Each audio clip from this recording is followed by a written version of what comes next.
Cowboys steamrolled the Vikings in Week 11, and it's hard for me to remember a more dominant and decisive victory over a legitimate contender. The Vikings were definitely exposed as not being as good as their record, but I still think they're a good team that can make a playoff run, and the Cowboys just dismantled them from the first snap. Dak Prescott's been playing at a really high level since he returned from injury. He operates the offense efficiently, and his accuracy and ball placement are really consistent. We got to start with this dime to CeeDee Lamb at the end of the first half. I have no clue what the refs were doing in this sequence. He senses the interior pressure, escapes the pocket, really difficult angle to get this throw off, but the ball placement is perfect, and CeeDee Lamb makes an incredible toe tap. A quarterback throwing a lot of checkdowns is usually viewed as a negative, but Dak processes coverages so quickly that it makes checkdowns a legitimate option for explosive plays. On Tony Pollard's first touchdown, he was the fifth read on the play. You got Michael Gallup running a sluggo, which is covered. CeeDee Lamb's getting bracketed on this seam route. And then Dalton Schultz is covered on this deep out, and Noah Brown's covered on the slant. So Dak's able to go 1 to 2 to 3 to 4 to 5 so quickly that Tony Pollard just goes untouched into the end zone. Here's another one on 2nd and 9. Tony Pollard's the fifth read on this play, but Dak gets it to him before the Vikings coverage defenders can even get into their zone drops. With quarterbacks that process the game at a normal speed, by the time they get to their check down, these underneath defenders are usually in position to rally and tackle. But again, he just operates so quickly, the Cowboys are able to get an easy first down. And then here's another one on 2nd and 4. He goes 1, 2, 3. The Vikings are in cover 6, so it's cover 2 to the boundary and then quarters to the field. And so there's no flat defender on the quarter side to cover this check down. You can make a legitimate argument that Tony Pollard's the best running back in the NFL. This table shows running backs with at least 100 rushing attempts and where they rank in pretty much every advanced metric. Tony Pollard ranks first in yards after contact per attempt, second in EPA per attempt, second in explosive play rate, fourth in yards per route run, and then really high PFF grades. And he ranks first in the NFL when we combine these numbers together. His second receiving touchdown went for 68 yards. Again, Dak hit him on his fifth read, and there's just not many running backs that can explode upfield like this, track the ball over their head, and bring it in with their arms extended.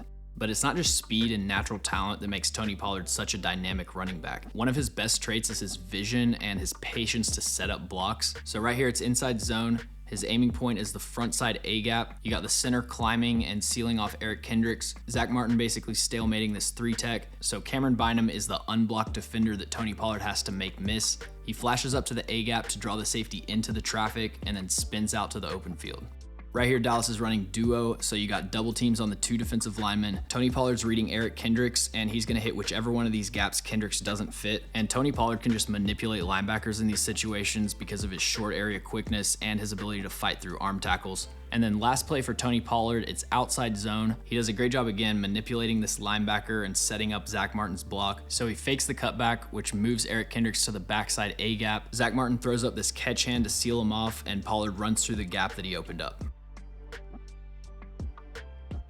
The Cowboys defense also had a dominant performance. The run defense is still a bit of a concern, but Trevon Diggs was locked down on Justin Jefferson. 4 targets, 2 receptions for 19 yards. He's a player that I think it's time to update the narrative on. The idea that he's a boom-bust corner who gives up a lot of plays but also has a lot of ball production, I think was true last season, but is not true anymore. He's taken a major step forward this year in terms of his consistency in pass coverage. You can see pretty much every metric he's improved on from last season. He hasn't maintained the interception numbers, but still 9 pass breakups, 3 interceptions. Really big fan of the way that Trevon Diggs is playing right now.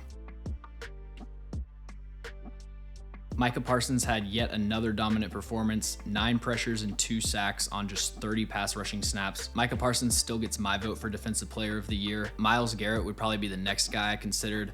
Christian Darrisaw hadn't allowed a single sack this year until the 3rd play of the game. Micah Parsons gets a strip sack on Kirk Cousins. The one thing I'll say is there's no reason that Micah Parsons should have been playing in this game really at all in the second half. To have your most important defensive player go out with an injury and then you put him back in the game when it's pretty much out of reach, that just doesn't seem like very smart decision making to me. And then the Cowboys got a lot of contribution from their other edge defenders, as they have for pretty much the entire season. Dante Fowler's playing out of his mind this year. He's not like a number 1 pass rusher that's creating pressure on every snap, but it's just 1 or 2 dominant reps each game that gives the defense a spark. Sam Williams played 27 snaps, which is the most he's played in a game this year. He made a couple really nice plays in run defense, and it's still a small sample size, but Sam Williams' development up to this point has to be encouraging if you're a Cowboys fan.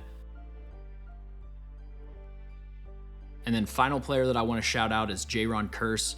Really a one-of-a-kind defensive back with his arm length. Just a dominant rep right here on this receiver, controlling the block from the moment he engages and driving him back into the ball carrier. Thanks for watching. If you enjoyed the video, make sure to like and subscribe. Also, let me know in the comments any players or teams that you'd like me to cover.